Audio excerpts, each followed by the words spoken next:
नमस्कार दोस्तों, राधे राधे। अध्याय 13वां, प्रकृति, पुरुष तथा चेतना।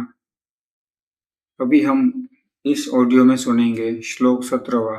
पिछले श्लोक 16वें में हमने आगे समझा था ज्ञेय के बारे में, ज्ञाता के बारे में। श्लोक 13वें से शुरू होकर अभी तक हम ज्ञेय और ज्ञाता के बारे में विस्तार से समझ रहे हैं। भगवान समझा रहे हैं अर्जुन को कि ज्ञाता क्या होता है। उससे पहले हमने समझा था ज्ञान क्या है, क्षेत्र क्या है, क्षेत्रज्ञ क्या है। तो अभी हम समझ रहे हैं ज्ञाता क्या है, ज्ञेय क्या है, परमात्मा का विस्तरण कैसा है, कितना है। तो चलो सुनते हैं श्लोक नंबर 17वां। अविभक्तं च भूतेषु विभक्तिमैव च स्थितं भूतभर्तृ च तज्ज्ञेयग्रसिष्णु प्रभविष्णु च। इसका अर्थ है, यद्यपि परमात्मा समस्त जीवों के मध्य विभाजित प्रतीत होते हैं, लेकिन वह कभी भी विभाजित नहीं है। वह एक रूप में स्थित है। यद्यपि वह प्रत्येक जीव का पालन करता है, लेकिन यह समझना चाहिए कि वह सबों का संहार करता है और सबों को जन्म देता है। अभी इसका तात्पर्य समझते हैं।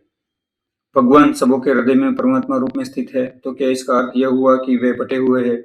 नहीं, वास्तव में वे एक है। यहाँ पर सूर्य का उदाहरण दिया जाता है। सूर्य मध्याह्न समय अपने स्थान पर रहता है, लेकिन यदि कोई चारों ओर 5000 मील दूरी पर घूमे और पूछे कि सूर्य कहाँ है, तो सभी लोग यही कहेंगे कि वह उसके सिर पर चमक रहा है।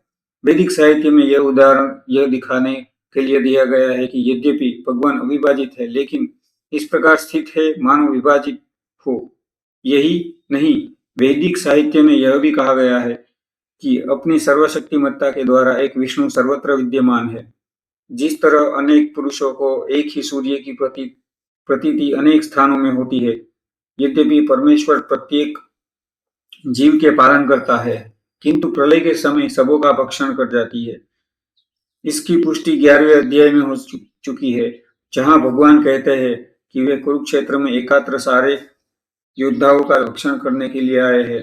उन्होंने यह भी कहा है कि वे काल के रूप में सबका भक्षण करते हैं। वे सबके प्रलयकारी और संहार करता है। जब सृष्टि की जाती है, तो वे सबों को मूल स्थिति में विकसित करते हैं और प्रलय के समय उन सबको निगल जाते हैं। वैदिक स्रोत पुष्टि करते हैं कि वे समस्त जीवों के मूल तथा सबके आश्रय स्थल है। सृष्टि के बाद सारी वस्तुएं उनकी सर्वशक्तिमत्ता पर टिकी रहती है और प्रलय के बाद सारी वस्तुएं पुनः उन्हीं में विश्राम पाने के लिए लौट आती है। ये सब वैदिक स्त्रोत्रों की पुष्टि करने वाले हैं। ये तो वह इमानि भूतानि जायन्ते येन जातानि जीवन्ति यत् प्रयन्त्यपि संविशन्ति तद्ब्रह्म तद्विजिज्ञासस्व। तो ये है अध्याय 17वां। अभी इसको हम यहीं तक रखते हैं।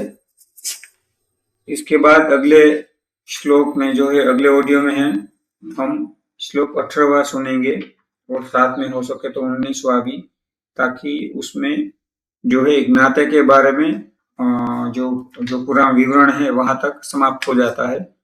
तो वहां पे पूरा का पूरा जो है संक्षिप्त फिर में पूरा का पूरा समझाया जाता है क्षेत्रज्ञ के बारे में।